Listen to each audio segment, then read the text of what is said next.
मालिक ने जो देना है वो अवश्य देगा, कर्म अवश्य करना पड़ेगा, कर्म करो।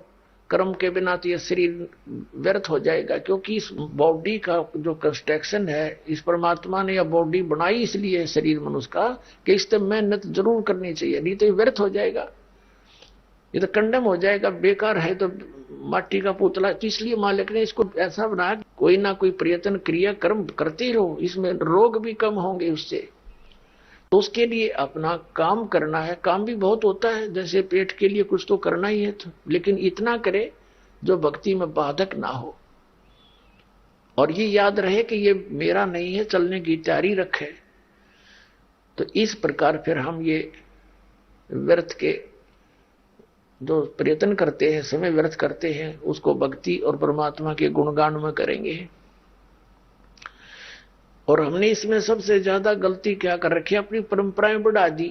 जैसे लड़की का विवाह या लड़के का विवाह करते, इसमें हम ड्रामा करते हैं, विवाह नहीं करते, सांग करते हैं, डीजे लाते हैं, नाच करते हैं, दारू पीते हैं। कोई बात है या? बच्चों का ब्याह तो भगवान ने कर रखा होता है, हम तो बकवाद करते बेमतलब की। एक व्यक्ति अपनी लड़की के लिए लड़का खोजने के लिए 4-4 साल लगा रहता है, नहीं होता संयोग, और परमात्मा चाहता है 2 मिनट में कर देता है।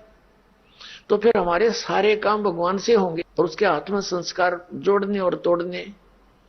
तो हम अब भगवान के बच्चे हो गए, उसने हमारी भी चिंता और हमारे बच्चों की भी चिंता, तो सारे काम आप होंगे। इस प्रकार हमने ये ब्याह के अंदर बिल्कुल खर्च नहीं करना, ये कोई नियम प्रतिबंध ना मानना। प्रतिबंध तो उनके लिए, बच्चों के लिए जो अभी अबोध है, फिर ज्ञान से अपने आप हो जाएगा। बेटी को भी ये विश्वास होना चाहिए कि मैं जहां रहूंगी भगवान मेरे साथ रहेगा, और जो मुझे भाग्य में है वही मिलेगा। यदि मैं पीछे से लेने की आस रखूंगी तो भगवान का हाथ उठा रहेगा कि तू उधर से ले ले। तो अब एक पिता अपनी पुत्री को कितना दे सकता है? क्या आजीवन का खर्चा दे सकता है? वो सपने में नहीं दे सकता, पुत्र का नहीं दे सकता, बेटी तो बहुत दूर की बात है। तो अपनी बेटी को ये विश्वास दृढ़ करे, ये ज्ञान समझावे कि बेटा भगवान साथ है तो सब कुछ साथ है तेरे, कोई काम नहीं रहेगा, किसी चीज की अभाव नहीं रहेगा, ये सत्कर मान ले। और फिर ये ऋण, एक दूसरे का ऋण मुझता हम किसी से लेते हैं तो उसका संस्कार हमारे साथ आ गया, फिर उसको देने के लिए फिर वापस यहां मरना पड़ेगा, खपना पड़ेगा। अब कोई रिश्वत लेता है, अब बालक है वो अनजान, उसको पता नहीं तू क्या जुल्म करने जा रहा, कितना अपने वजन सिर पे रख लिया। आज की रिश्वत लेता है, 10,000 20,000 ले ली और खा पी फुर कर दिया, और वो पाप न्यू का न्यू रह गया, उसका देन कर्जा न्यू का न्यू। अगले जन्म में मंडी में बैल बनेगा और उसमें रेड़ी में जोड़ा जाएगा, और इतना ऊंचा लाद का उसके ऊपर बोरे, और वो जिसके 20,000 ले रहा था वो 1 लाख बन जाएंगे इतने, और उसके ऊपर खुद बैठेगा और नीचा लगा तो बैल के लठ मारेगा। वो अधिकारी वहां बैल बनकर पूरे कर रहा होगा। ये सत्कर मान लेना, ये विधान है भगवान का। जिस दिन हम इतने सियाने हो जाएंगे, ये विश्वास हो जाएगा कि सचमुच ऐसा है, तो फिर हम इस विष को नहीं खाएंगे, ऐसा हम गलती नहीं कर सकते। परमात्मा कहते हैं तुमने उस दरगाह का मैल नहीं देखा, और धर्मराज के तिल तिल का लेखा। एक एक पाई का हिसाब है वहां पर, एक एक नए पैसे का हिसाब भगवान के दरबार में। इस बात से परिचित बच्चा फिर कभी इस पंगे में पांदे को ना, इस लफड़े में नहीं पड़ेगा, और उसको डर लगेगा। और फिर कि देखो कितना प्यार बढ़ेगा। इब जैसे त्योहार आते हैं, कोई बात हुई, वो व्यर्थ के खर्चे जुगले इतने चले जाने पड़ेंगे, सूट लड़की के, तीज आएगी हैं, और उसमें फिर मिठाई आइटम से बना करके इतने तो पहुंचाने पड़ेंगे। वो इधर भाग रहा है, वो इधर भाग रहा है। 100 रुपये का घ्योर, मेरे ख्याल में 200 रुपये का खर्चा किराए का, और वो कपड़े भी मतलब कि वो काम आवे नहीं। तो इस तरह की जो हमने ये परंपराएं बना रखी हैं, ये खत्म करनी पड़ेंगी। लड़की के फिर भात आता है, भात के अंदर जिस बेटी के भाई नहीं है, जिस बहन के, अब वो कमरों में बड़बड़ होती है, और भात के सांग होया बताइयो कोई तो कोई आएगी। एक ब्याह घर क्या का शुरू हो जाता है, एक बेटी का छोरी का बड़का का हो रहा है, एक घरवाला का शुरू हो गया, बात खातिर चारी करेंगे, 3-4 भाई हैं तो इतने दे तो इतने दे, इकट्ठे करो फिर हो जाएंगे, कोई बात है या? तो इस तरह की जो परंपराएं हैं ये हमारी भक्ति बाधक है, और जिन ने ये नाम लेना है भक्ति करनी उनके लिए ये कंपलसरी है, बाकी समाज कुछ करो उसके लिए हमने कोई लेना देना नहीं। फिर जैसे ये त्योहार आते हैं रक्षाबंधन का, अब देख हम कहां पहुंच गए, रक्षा कौन करेगा? भगवान करेगा रक्षा, तो रक्षाबंधन हमने भगवान का करना चाहिए ताकि हमारी रक्षा करे। हम जाओ अपने भाई का रक्षा का सूत्र बांधने, हमारी रक्षा करेगा भाई। अब रक्षा उद्देश्य ना रह रहा कि देगा भाई, ये उद्देश्य लेकर जाती है बहनें। ये कोई बात हुई? कहां ले जा छोड़ा। एक बहन कह रही थी कि आपका ज्ञान प्राप्त होने के बाद यह बात सच्ची लगने लगी मुझे।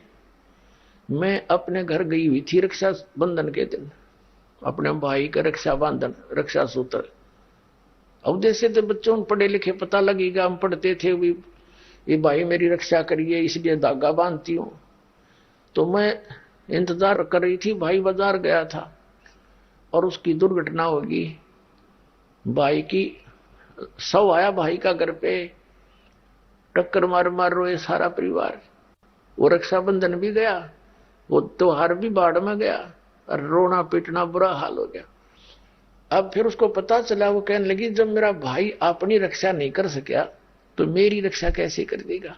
तो उसने दूसरे भाई से कहा कि भाई, जब ज्ञान हो गया उस बेटी ने कि आजा मेरे साथ, तेरी रक्षा भी होगी मेरी भी होगी। भाई उस भगवान के दरबार में नाम ले ले, उसके रक्षा सूत्र बांधेंगे हम अपने भगवान के।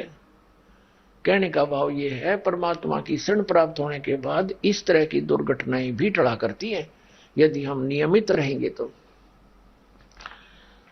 इसी प्रकार जैसे ये त्योहार मनाते हैं दिवाली का, दीपावली, ये किस लिए मनाते हैं कि भगवान श्री राम सीता जी को लेकर घर लौटे थे।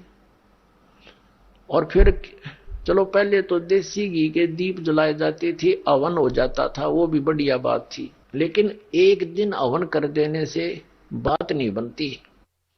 अपना रोज लगावे घी की दीप है, रोज हवन करे वो। और जब सीता जी को घर से निकाला फिर भी मनाओ तुम उसने, फिर भी दिवाली मना रहे हो। सीता तो घर से निकाल दी गई थी जिसके आने की खुशी में, और वो दीप जलाए गए थे और फिर वो निकाल दी करते। वो तो दुखी हुई, वहां जंगल में टाइम पास करा बेचारी ने सह परिवार। और श्री राम घर पे, परिवार उसका जंगल में, चाहे राजा के कुछ भी बना रहो, एक छोटे से नगर का राजा, अयोध्या का राजा था, चाहे राष्ट्रपति बने जाए पूरी पृथ्वी का, जिसका परिवार कहीं रहा कहीं वो जीव सुखी हो सकता है, और फिर भी दिवाली बनावे और दीप जलावे। तो इस तरह की जो क्रियाएं हैं ये परंपरा है, तो सूझबूझ का कार्य नहीं है। फिर बम छोड़ते हैं त्योहार के दिन, कितना प्रदूषण फैलाते हैं, आग लग जाती है। तो यह परंपरा बनाई तो बच्चे आकर्षित हुए, इसको समाप्त करेंगे धीरे धीरे। और क्या की खुशी, एक भगत कह रहा था, बोला जी नाम लेने के बाद ज्ञान हुआ हमें, और पहली बार त्योहार मनाया हमने अपना। हमने 10 वर्ष हो गए ना दिवाली मना ली, ना तीज त्योहार मनाए और ना होली मनाई। कारण क्या रहा कि हमारा परिवार है, 5-6 भाई है, मेरे दादा है, उसमें किसी का कोई मृत्यु हो जाती है, कभी हमारे घर में हो जाती है। पिछली बार मेरी बहन विधवा होगी, सारा 1 साल तो फिर मनाना ही नहीं कुछ भी, 1 वर्ष पूरा नहीं हुआ इतना दूसरी घटना घट लेती है। और 10 वर्ष हो गया हमने कोई त्योहार मना के नहीं देखा। फिर कहाँ गई वो दीपावली। और परमात्मा कहते हैं इसे गंदे लोक में, जैसे नानक साहब जी से कहा था कि आप यहाँ खुशी नजर नहीं आते, मायूस बने रहते हो। तब नानक साहब जी ने कहा था, ना जाने काल की कर डारे, किसी भी ढल जा पासावे, अर्जिन आते सरते मौत खुड़क दी, उन्होंने केड़ा हंसावे। एक समय एक लड़के का ब्याह था, पहले दिन डीजे बजा रहे, घर में भी नाचे कूदे, बहन भी उसकी घुड़चड़ी पे उसका जो निकाली हुआ फेरी, वो भी चित्र समाचार पत्र में। अगले दिन विवाह के लिए जा रही थी बारात, वो दुल्हे वाली कार टकरा गई एक टैंकर से, ट्रक से या टैंकर से। 6-7 सदस्य थे, घर के भी थे उसमें 2-3 और वो दुल्ला भी सारे मर गए। अब फिर टक्कर मार मार कर रो रहे हैं, बाल पाट रही, वो बहने पहले दिन जो डांस करे थी, नाचन कूदने फंड कर रही थी। तो परमात्मा कहते ना जाने काल की कर डारे, किस भी ढल जा पासा वे। अर्जुन आते सरते मौत खुड़क दी, फिर क्या किया सी यहाँ पर क्या डांस करें, टाइम पास करो, विवाह करो, बच्चों का संयोग जोड़ दो सिंपल वे से। ब्याह तो 2 बालका का होना है, बाकी तो फंड है, हो कितने इकट्ठे कर लो चाहे ना कर लो। तो इस प्रकार हमने इस प्रत्येक परंपरा को रिड्यूस करना है और फिर हम सुखी होंगे भक्ति में, हमें समय गणा मिलेगा।